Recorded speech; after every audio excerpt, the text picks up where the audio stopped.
Hello and what's up, my friends? Thunderbob here, and tonight we are going to be checking out a new VR game. This is Sniper Elite VR Winter Warrior. This is available on the MetaQuest 2 or 3 for $14.99 currently. I'm playing this on the MetaQuest 2. I'm just going to be talking over a replay of one of the first missions of the game and kind of give you my thoughts on the experience, what I liked, and my issues with the game. First off, if you played the original Sniper Elite VR, which came out, I think, a year ago or so, you'll pretty much know what to expect here. This is almost the same game, a couple of new levels, not a lot of new modes, there's no multiplayer. This really could have been DLC or an expansion to that original game that is standalone. It is half the price of the original game. I think the original was at $30, this is $14.99. Though there is a code in the description of the video you can use if you want to get 25% off and get this even a little bit cheaper. I'll get a kickback on that, which lets me share more stuff on the channel. Overall, it's a fun little experience. It's a little janky and rough around the edges, so is the original. Run into a couple of issues, which I'll show you a couple in this video. And, but overall, like, the gameplay is fun. It works. It really encourages you to be stealthy for much of the time. Like, you can mask your sound when certain things are happening. You can sneak up on guys. You can hit them with your weapon or your fist, though I have had situations where I think I clearly hit them and it doesn't register or it doesn't knock them out. And I don't know necessarily why sometimes that doesn't happen right. But that's where it feels a little unpolished, a little janky around the edges.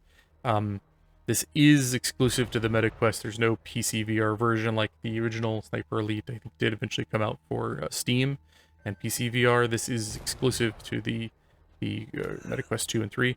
One other thing I'd mention is the original game targeted like the MetaQuest 1, for what I remember. So, like, graphically, this does look better than that game because this, is targeting the MetaQuest 2 as the minimum. So a little bit better performance, a little bit better graphics, nothing amazing, I've played through Resident Evil 4 on the headset, I played through Assassin's Creed Nexus, and this, doesn't quite hold a candle to those, but it is a fun experience. Show you here the sniper rifle, and, you can pull the sights up to your eye, and it doesn't show super well in the video here, but,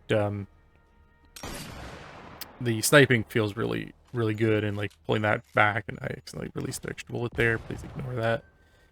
Cocking your weapon. There are some bugs, like in this part of the video.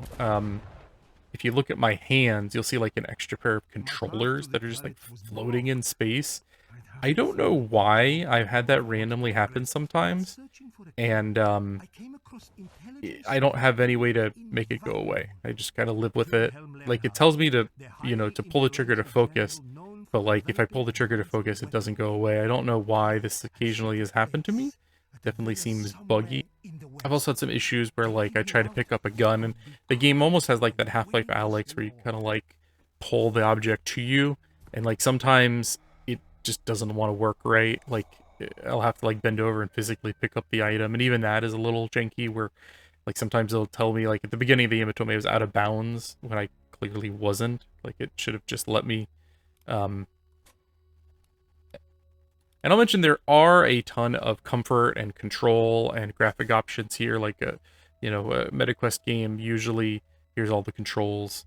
Does not have this amount of game options. There's also a good granularity of difficulty options. You can select from 3 different difficulties and also customize your difficulty.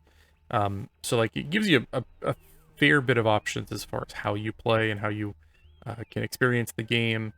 There's not a lot of modes. Like, there's this main story mission, and then there's kind of like a couple like horde type modes is the best way I could describe them. No multiplayer. I think multiplayer would have been a fun addition.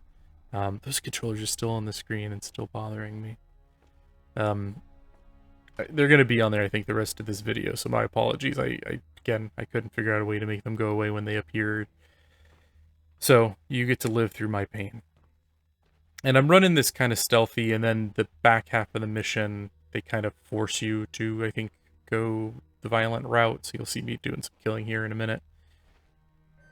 But it does kind of feel like a Metal Gear Solid type game at times, where you're sneaking around the level and you come up and just smack these guys in the back of the head. Like, I really wanted to just put a box on, like Metal Gear Solid style, and try to crawl around the map.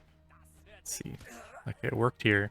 Sometimes I do that, and it just, like, doesn't register, which I think is probably just VR jinkiness. Sometimes, like, in a normal game, you press a button and you get a response. In VR, there's a lot of variables. You're walking around the level, like, you physically are moving your hand in real space. So I always find there's a certain level of precision in VR, but also, like, you do get the extra fidelity because you can move around in real space and you have direct control over your gun, and you can, like, you could look one direction, shoot another. Like, there's a trade-off in VR, right? I think usually the trade-off is worth it. Here's me going ham on some guys. I'm gonna grab this sniper rifle here if it'll let me. And let's reload. It does have, like, your ammo on a belt, and you grab it and you remove the old clip, you put the new bullets in. I really wish it showed when I'm aiming here. It actually works pretty well. One of the best sniper VR implementations I've experienced. And yeah, you cannot see that at all, unfortunately, because the way the Oculus recorded it totally cut off my view of that lens there. But trust me, it's pretty good. It's pretty damn good. I guess it just, I almost wish this was either just DLC to the original game, or that they had put in maybe a little more effort. Like, there is some repeated content from that first game. There is, you know, no multiplayer. Like, it feels kind of bare bones. I know this is, I think, funded by MetaQuest, or I should say Meta. And so I'm assuming this may not come out to PC, or if it does, it may not be until some kind of embargo ends. There's a guy up here. Sometimes detecting where the enemies are shooting you at is a little bit hard too. A little rough around the edges. But it's kind of exciting, you know, in like a month's period of time, we've had a couple of big releases and more to come. You know, we got Assassin's Creed, we got this game, and then we got Arizona Sunshine 2 in a couple weeks, and then Asgard's Wrath 2 isn't that far off. Like, I feel like it's the most, you know, decently budgeted VR games we've had in a while, and kind of excited for what's to come. Still wondering if that Grand Theft Auto VR game they announced years ago that's ever going to come out. Not holding my breath at this stage. And then that Steam Link app just came out today, and I've only messed around with it for a little while, but I've really enjoyed it so far. Like, it's a really easy way to play your Steam games. Like, it took me 30 seconds literally from booting up the headset, installing the app, to being in Half-Life Alyx. I had to mess around with the settings a little bit because by default the fixed foveated rendering is kind of janky and too high, so you could lower that. Once you do, it's a pretty smooth experience. I really need to compare it back and forth with Airlink and Virtual Desktop, but I think for Steam VR games, it might be my go-to in the future with more testing, and maybe I'll do a separate video focus on that. But yeah, that was the first level. Overall, pretty cool experience. $15 is not a lot of money, and if you use the code in the description down below, you can get it even cheaper. Overall, it's not, you know, amazing if you played the original. It's very similar to that, but for $15, if you're looking for more content, it's definitely a fun sniper shooter game.